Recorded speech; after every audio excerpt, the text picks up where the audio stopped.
Hello my dear friends, welcome to Breakthrough Video Tutoring. Today we are not here to discuss any new topic of class 10 science. आज हम सबसे पहले CBSE के जो बिल्कुल latest changes हैं आपके सिलेबस के अपडेट को लेकर हम उनको डिस्कस करेंगे. This session is really tough और हर निकलता हुआ दिन हमारे सामने नए एकेडमिक चेंजेस चैलेंजेस को ला रहा है और CBSE का एक बहुत सेंसिटिव एक स्टेप है स्टूडेंट्स की तरफ और बहुत पॉजिटिव स्टेप है जिसमें उन्होंने सिलेबस को बहुत इंटेलिजेंटली कर्टेल किया है स्टूडेंट्स के एकेडमिक सेशन के चैलेंजेस को देखते हुए. देखिए, ऐसे तो किसी भी स्टूडेंट के लिए नॉलेज जो है वो एक बहुत इंपॉर्टेंट टूल है और उसकी ग्रोथ के लिए तो नॉलेज को तो जितना गेन किया जाए उतना अच्छा है. तो वो स्टूडेंट्स जो कॉम्पिटिटिव टेम्परामेंट रखते हैं, कॉम्पिटिटिव एग्जामिनेशन को फोकस कर रहे हैं, उन्हें तो मैं सजेस्ट करूंगा कि उन्हें पूरी एकेडमिक्स में किसी तरह के सिलेबस के कर्टेल होने की कोई टेंशन नहीं लेनी चाहिए, बल्कि उन्हें सब कुछ पढ़ना चाहिए. हाँ, आपको ये सिस्टमेटिकली समझ लेना चाहिए कि बोर्ड्स के लिए हमें कहाँ फोकस करना है और कॉम्पिटिटिव एग्जामिनेशन के लिए कहाँ फोकस करना है. तो वो आपको ये मैनेजमेंट में हेल्प मिलेगी कि आपको क्या 10th स्टैंडर्ड के लिए स्पेसिफिकली पढ़ना है और क्या हमें जो है हमारे कॉम्पिटिटिव चैलेंजेस के लिए एक्स्ट्रा पढ़ना है जो हम फ्यूचर की प्रिपरेशंस कर रहे हैं आगे के लिए. तो this video is specifically dedicated for to all you students. ठीक है ना.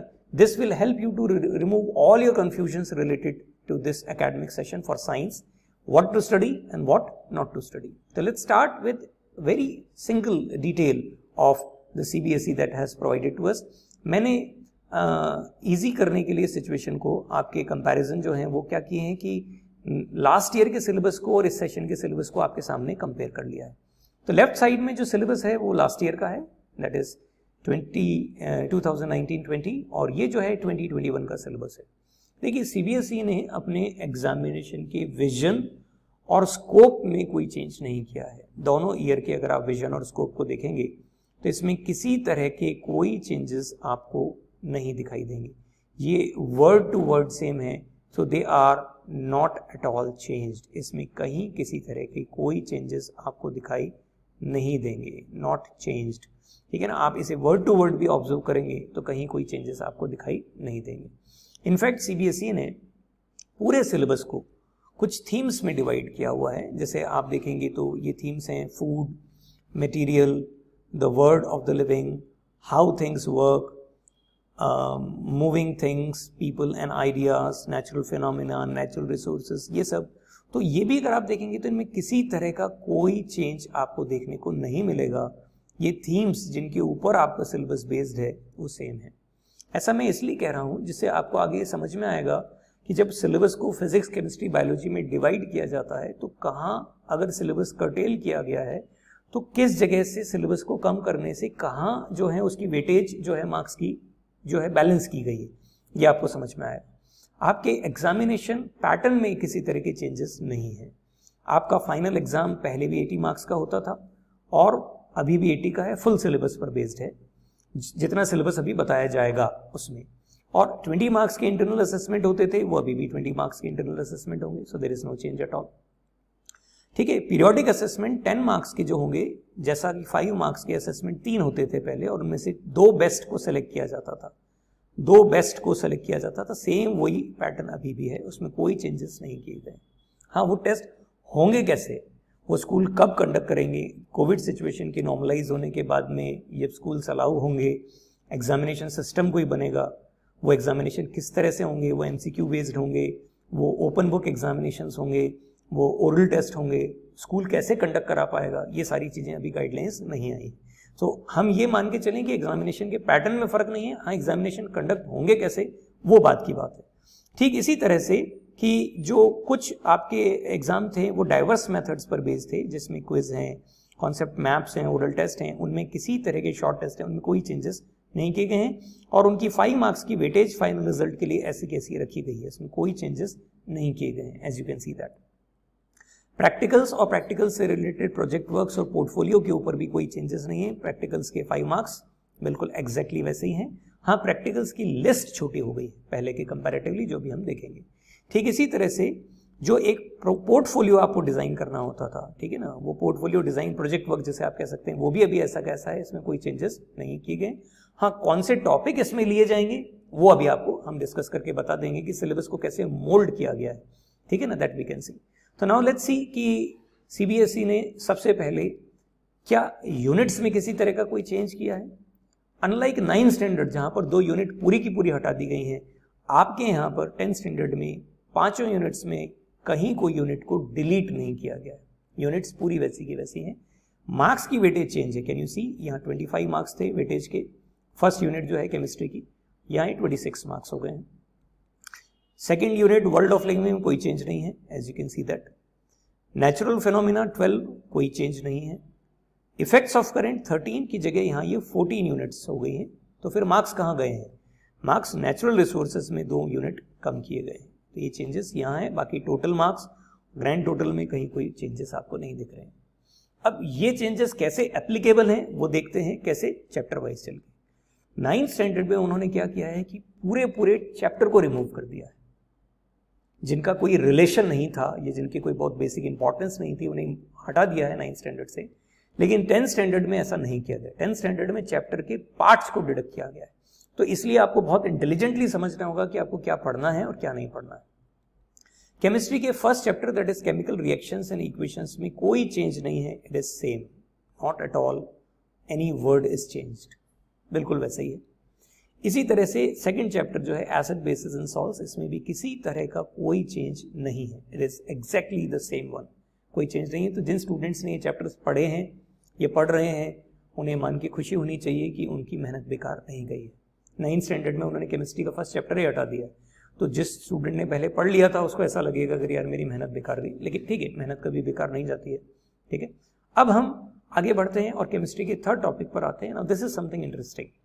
Metals and non metals chapter में से बेसिक मेटलर्जिकल प्रोसेस, कोरोजन और इट्स प्रिवेंशन को रिमूव किया गया है केवल, क्योंकि ये 10th स्टैंडर्ड के बाद में 12th स्टैंडर्ड में बिल्कुल बेसिक से फिर से स्टार्ट है, तो इसलिए इसको यहां से रिमूव कर दिया गया है, ठीक है। तो इसे पढ़ने की जरूरत नहीं है, मेटलर्जिकल प्रोसेस और उससे रिलेटेड आगे की कोरोजन एंड ऑल, ठीक है। और यहाँ हमें ये चीज़ ध्यान रखनी चाहिए कि मेटल्स एंड नॉन मेटल्स की जो बहुत बेसिक चीज़ें आयनिक कंपाउंड्स तक हैं कंपैरिजन के बाद में, वो आपके सिलेबस में है। तो जो उससे रिलेटेड लुईस स्ट्रक्चर्स हैं, उनके फॉर्मेशंस हैं, वो सब आएंगे सिलेबस में है। दूसरा बड़ा चेंज केमिस्ट्री में कार्बन्स कंपाउंड को लेके किया गया है। कार्बन्स कंपाउंड के basic introduction, that is covalent bonding in carbon compounds, versatile nature of carbon, homologous series के बाद का पूरा पोर्शन ये जो है ये डिलीट कर दिया गया है, बिकॉज ये 11th स्टैंडर्ड में बिल्कुल यहीं से फिर से स्टार्ट होगा अगर आप साइंस ऑप्ट करते हैं। सेकेंड बुक में जो सम बेसिक प्रिंसिपल्स हैं, जो अंडरस्टैंडिंग ऑर्गेनिक केमिस्ट्री, वहां से बिल्कुल बेसिक बिगिनिंग यहीं से स्टार्ट होता है। तो कार्बन कंपाउंड की एक शॉर्ट पोर्शन को रख के बाकी पोर्शन को हटा दिया गया है। सोप, डिटर्जेंट, कंपाउंड्स के नॉमेनक्लेचर, फंक्शनल ग्रुप सब हटा दी, उनकी reactions, everything is remove now इसके बाद में पीरियोडिक क्लासिफिकेशन, जो मेनलीव्स पीरियोडिक टेबल या मॉडर्न पीरियोडिक लॉज हैं, उनमें कहीं कोई चेंज नहीं है, they are same. And this is something easy और इंटरेस्टिंग टॉपिक है, तो इसको रिटेन करके रखा गया है, कहीं नहीं हटाया गया इसको। कुछ चेंजेस बायोलॉजी में है, बड़े चेंजेस बायोलॉजी में है, देखिए किस तरह से। लाइफ प्रोसेसेस 1 में, जिसमें न्यूट्रिशन, प्लांट्स और एनिमल्स की बॉडी में, रेस्पिरेशन, उनकी ट्रांसपोर्टेशन और एक्सक्रीशन से रिलेटेड जो टॉपिक थे मैंने यहाँ मेंशन किए, न्यूट्रिशन, रेस्पिरेशन, ट्रांसपोर्टेशन, एक्सक्रीशन, ये सब कुछ सेम है, they are not at all changed. लेकिन एक सेकेंड पार्ट जो है लाइफ प्रोसेस का, that is control and coordination, ये पूरा रिमूव कर दिया गया है, जिसमें ग्लैंड्स थी, एंडोक्राइन ग्लैंड्स और उनसे रिलेटेड हार्मोन्स की सिक्रीशन से रिलेटेड चीज़ें थी। इवन जो प्लांट और एनिमल हार्मोन्स के अलावा प्लांट हार्मोन्स भी थे, और एनिमल्स में जो ब्रेन और नर्वस सिस्टम का कंट्रोल था, उसके पूरे डिस्कशन को रिमूव कर दिया गया है। ये अब आपके सिलेबस में नहीं है। एक हाउ डू ऑर्गेनिजम्स रिप्रोड्यूस नाम से जो टॉपिक है, इसको पूरा रिटेन किया गया है, दैट इज सेम, ठीक है ना, क्योंकि इसकी इंपॉर्टेंस भी है, जो एक सेक्सुअल एजुकेशन से रिलेटेड है, ये एडोलेसेंस और उनसे रिलेटेड इंपॉर्टेंस को ध्यान में रखते हुए इसे नहीं हटाया गया है। लेकिन हेरिडिटी एंड इवोल्यूशन में से एक बहुत अच्छा काम हुआ है इवोल्यूशन, इसे रिमूव किया गया, क्योंकि इवोल्यूशन वैसे भी 10th स्टैंडर्ड में बहुत evolution is a very vast topic, जिसको क्या है बहुत शॉर्ट में समझाया गया था 10th स्टैंडर्ड में, तो उसे समझने में स्टूडेंट्स को बहुत इश्यूज भी आते थे। तो शायद एक अच्छा स्टेप है सीबीएसई का, जिन्होंने इवोल्यूशन वाले इस टॉपिक को यहाँ से हटाया है। क्योंकि वो स्टूडेंट्स की अंडरस्टैंडिंग में एक बहुत बड़ा चैलेंज था। तो इस चीज के लिए सीबीएसई ने बहुत अच्छा काम किया है। Now comes some other things like natural phenomena, और इस नेचुरल फिनोमिना में फिजिक्स के पार्ट में रिफ्लेक्शन और रिफ्रैक्शन के लॉज, उनसे रिलेटेड मिरर्स, लेंसेज, उनकी इमेज फॉर्मेशन, उनकी कंसेप्चुअल पार्ट्स, न्यूमेरिकल्स, इन सब को ऐसा का ऐसा रिटेन करके रखा गया। इट वाज इंटरेस्टिंग, इजी, और इसे मेंटेन किया गया है। स्नेल्स लॉ है, सब कुछ चीजें वैसे की वैसी, पावर ऑफ लेंस है, सब मेंटेन्ड है, ठीक है, उनमें कहीं कोई चेंजेस नहीं आए हैं। लेकिन इसी के एप्लीकेशन से रिलेटेड एक पार्ट, दैट इज ह्यूमन आई, और कलरफुल वर्ल्ड में ह्यूमन आई और विजन डिफेक्ट से रिलेटेड पार्ट को क्या कर दिया गया है, रिमूव कर दिया गया है। स्फेरिकल मिरर्स के यूजेस, लेंसेज के यूजेस ये रिमूव हो गए, लेकिन रिफ्रैक्शन के एप्लीकेशंस को रिमूव नहीं किया गया है, ध्यान रखिएगा, जिसमें atmospheric refraction, rainbow formation, advance sunrise, delayed sunset, ये सारी फिनोमेना, ये ऐसे केसेस, स्कैटरिंग, डिस्पर्जन, ये सब मेंटेन्ड है, इन्हें नहीं हटाया गया है। तो फिजिक्स के इस पोर्शन में आपका कंफ्यूजन दूर हो जाना चाहिए। ठीक इसी तरह से इलेक्ट्रिसिटी को पूरा रिटेन किया गया है। कुछ प्रैक्टिकल वाले पार्ट में कुछ चेंजेस डेफिनेटली किए गए हैं, लेकिन बाकी सारी चीजें इसी तरह से मेंटेन्ड हैं।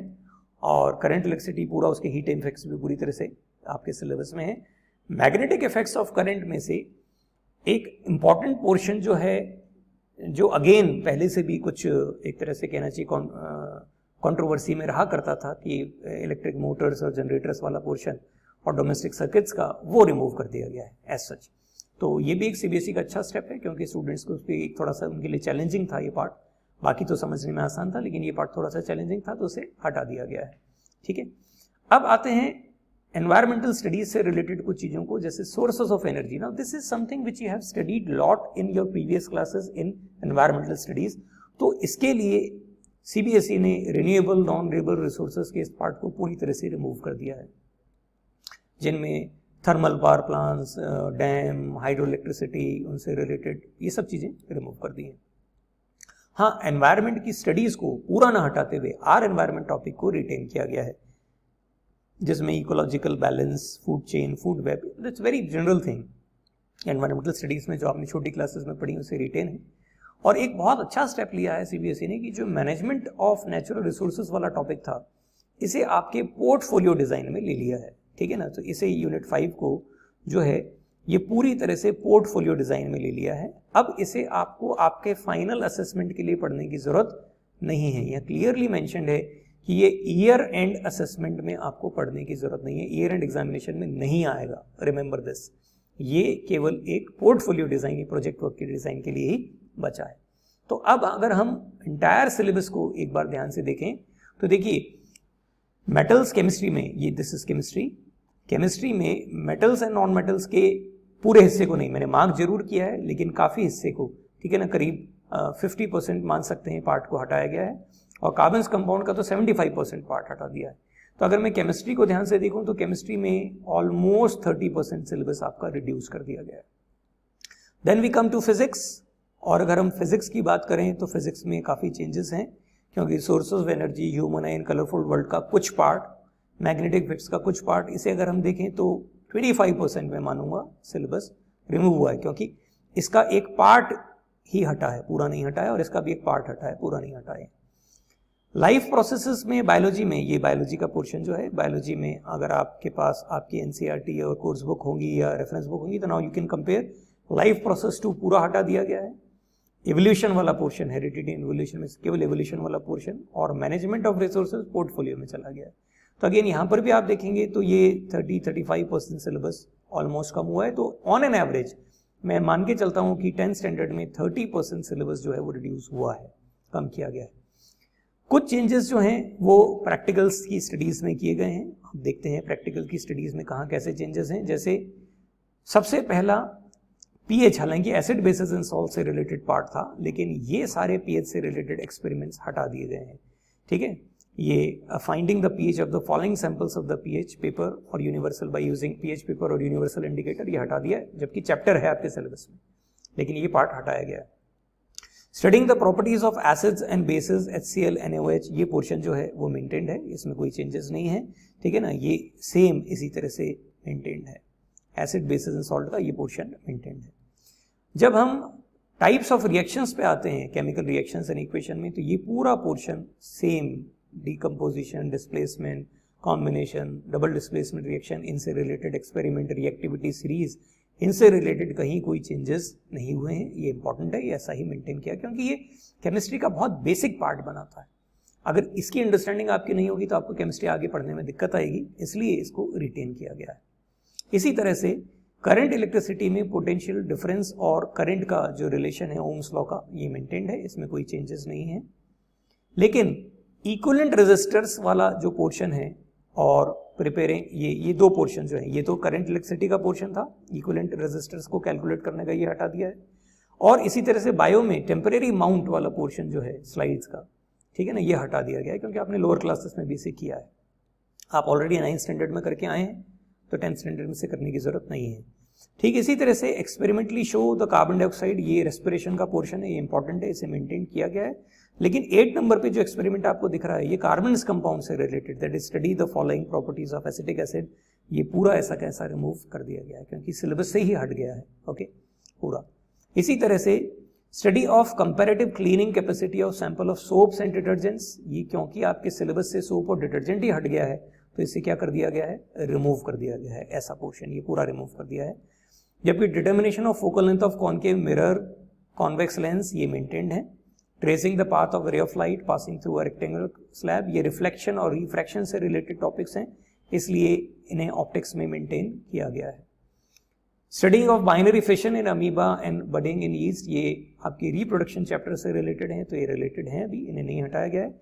And tracing the path of rays of light through a glass prism, ये ग्लास स्लैब था, this is a glass slab and this is a glass prism, ठीक है ना, ये भी मेंटेन्ड है, इन्हें हटाया नहीं है, ध्यान रखिएगा इस चीज का।